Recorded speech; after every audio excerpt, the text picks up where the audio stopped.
Hell yeah! Oh, how the hell are you, vinyl community and YouTube? Thank you for stopping by. Hey, check this out, man. I know this video's been a long time coming, and I apologize. I know that I've been trying to stay with the program on Vinyl Richie's thread that going through his, he started in the 60s and moved his way to 72. And when I did my top 10 of 1972, I promised I would go back and do 71, 70, and 69. Yeah, I'm going to do 69 on camera.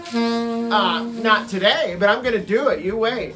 So you got that to look forward to, vinyl community. Anyway, enough of that silliness.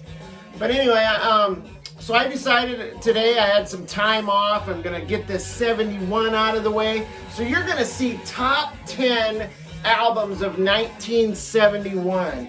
Now the way that I do this is I incorporate, you know, the biggies, like the ones that absolutely deserve to be there in the top 10, and the ones that make everybody's top 10 list or every top 10 list you ever see.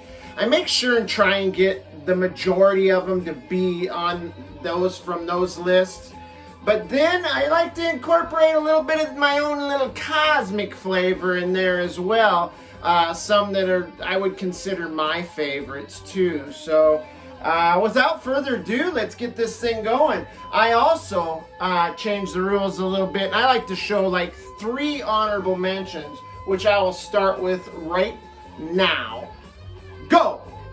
Alright, so I'll open with this, what we're listening to, this Sir Lord Baltimore self-titled. Woo-hoo! This is just a killer proto-metal record here. Hard rock, hard and heavy 70s rock. Check the band out. Oh man, look at those guys. Looking very, very hip, very groovy. You got the star here. This has all the song list here, some liner notes and credits. But yeah, it's a cool album cover too. Matches my shirt, kind of. Yeah, if you didn't notice, this shirt actually has like a bunch of planets on it and satellites and stuff. I don't know what possessed me to drag this out of the old wardrobe, but who cares, right? Man, you guys don't give a shit about what I'm wearing. Cheers, VC! Oh, yes, my good friend, of course. All right, hey, you know what? Before I go any further, I'm gonna lose the mind shields. So you guys better guard your eyes, guard your minds against what could just potentially happen to you. No, please, God! I gotta get the. Wait. Oh, whew. Holy crap, I look like the Professor of Rock. You ever watch that guy's channel, Adam Reeder? I look like Adam Reeder almost a little bit, except he doesn't have any facial hair. Hey, if you haven't checked out the Professor of Rock, it's not a VC channel, but man, that guy knows his music. He's very, very high quality videos and does some great interviews. Interviews like people from all decades and stuff. And if you haven't checked that guy out, man, he is has a high intellect for musical information, man, and just fantastic on camera as well. All right, let's keep going here. So number 12. Now this would most likely make probably every top 10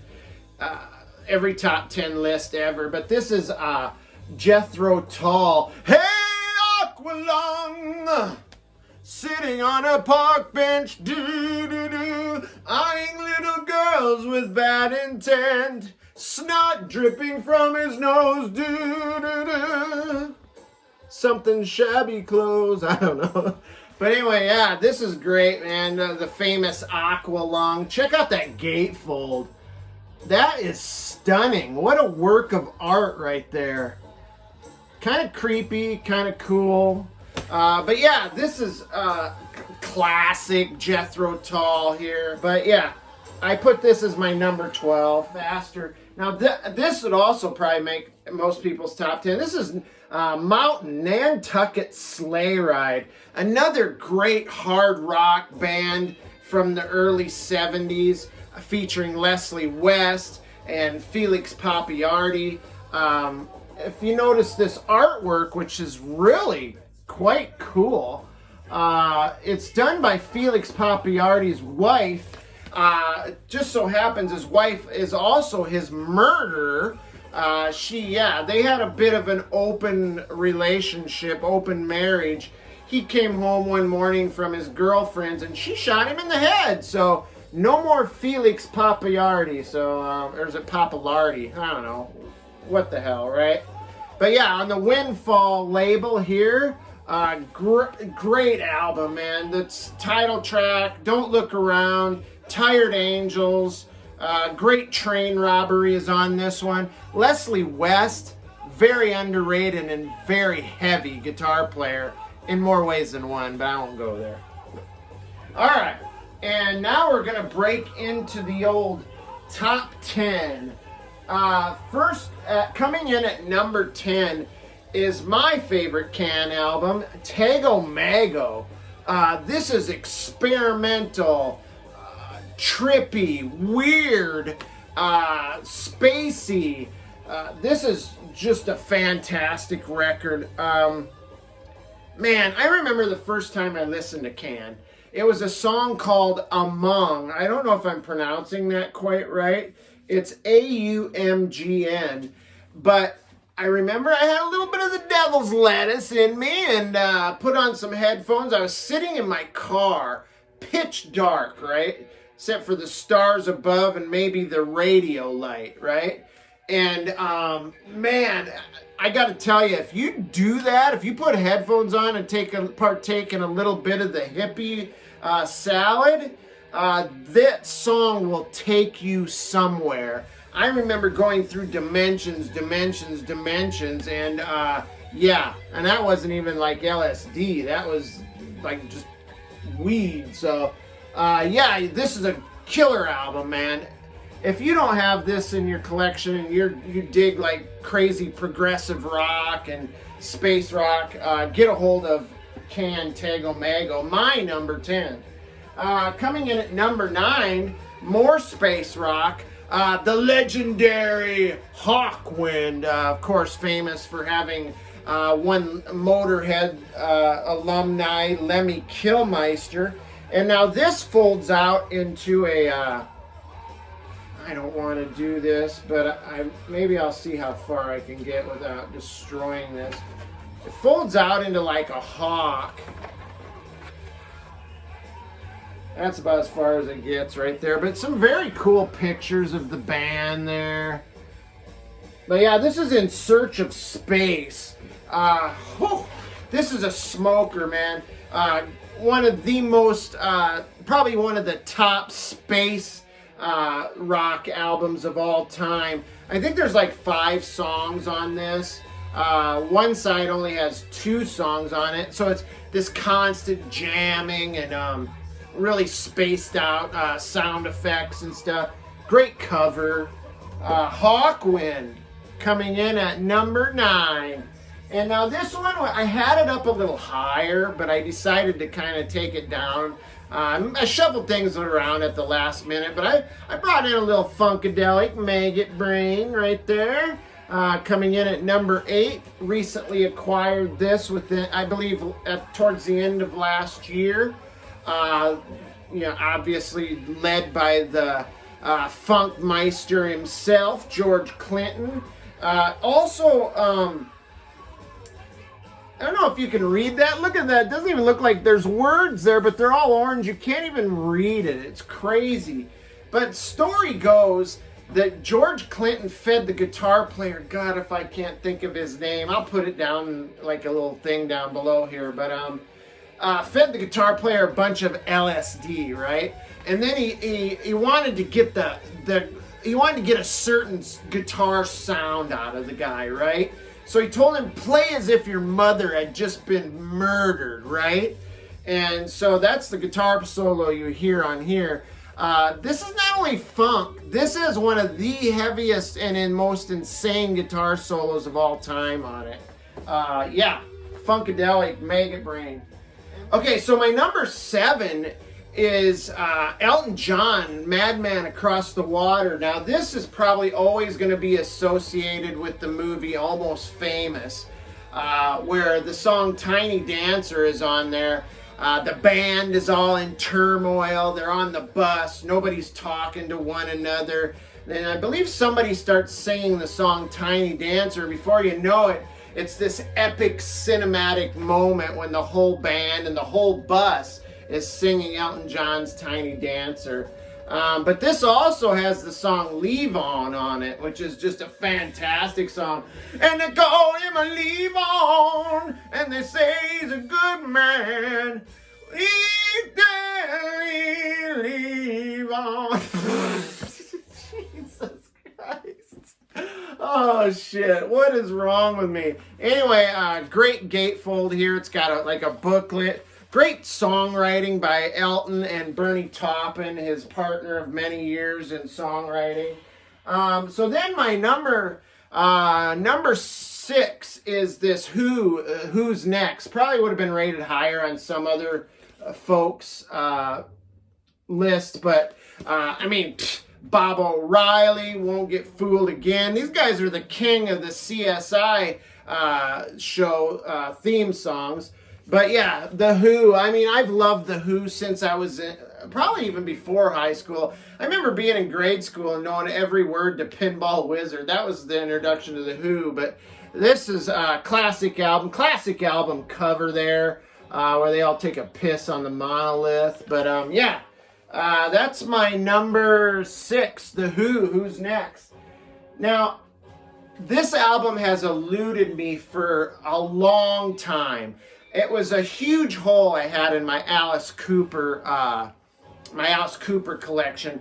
I just got this weekend. It's an absolutely minty copy of Alice Cooper Killer. I couldn't believe it. $4.99 at Vintage Vinyl. And yeah, this was probably one of their best albums, if not the best Alice Cooper band albums. Check out the band right there. They look just great. And I got to tell you, on this album, they are tight. They sound never better. I just got to tell you, you cannot beat... I mean, Alice Cooper's still good, and his later stuff is good. But the original Alice Cooper band is where it's at. Glenn Buxton is actually from my home state of Iowa, by the way. Too bad he had passed away. But this has Under My Wheels, Be My Lover, and the very much kind of proggy and psychedelic Halo of Flies is on this one. And then you've got the controversial Dead Babies on this. But Alice Cooper Killer, so glad to have it in my collection. And coming in at number 4, had to be in this list, TRex, Electric Warrior. I mean, one of the best hard rock, glam rock albums of all time by the incredible Mark Bolan. You've got Cosmic Dancer, you've got Jeepster, you've got Bang a Gong, obviously. But check him out on the... There he is in all his rock god glory right there. God, he is just a rock star, man. We lost him way too soon. But yeah, this is amazing album. Outstanding. He's a rock star from heaven. All right, now we're going to hell, though. So, number 3 is Black Sabbath, Master of Reality. Just a big-time proto-metal classic right here. Starts off with I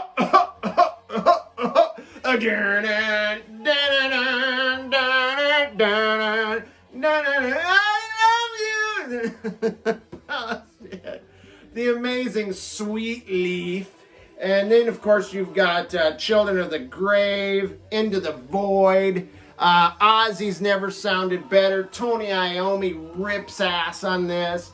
Bill Ward hammering away at the drums with his rhythm section partner, the Geezer Butler. Oh, man. Boom! Heavy metal thunder, baby. Okay, so now we're down to my top two. As soon as I show this, you'll know what the other one is. That's always the way it works. But I went with Rolling Stones' Sticky Fingers as my number two. Might be a little bit of a surprise. This actually has the original zipper here. Jesus. It does have a little bit of damage in the crotchal region right there. But yeah, great record. I mean, how can you go wrong? Opens with Brown Sugar. It's got Wild Horses, classic ballad. And then the side two opens with Bitch. I mean, come on. Sister Morphine, Dead Flowers. Amazing album. And then check out this inner sleeve. Just rock star goodness right there, man. These guys are amazing. It looks like you can see that Mick Taylor was in the band at this time. Old Keith there.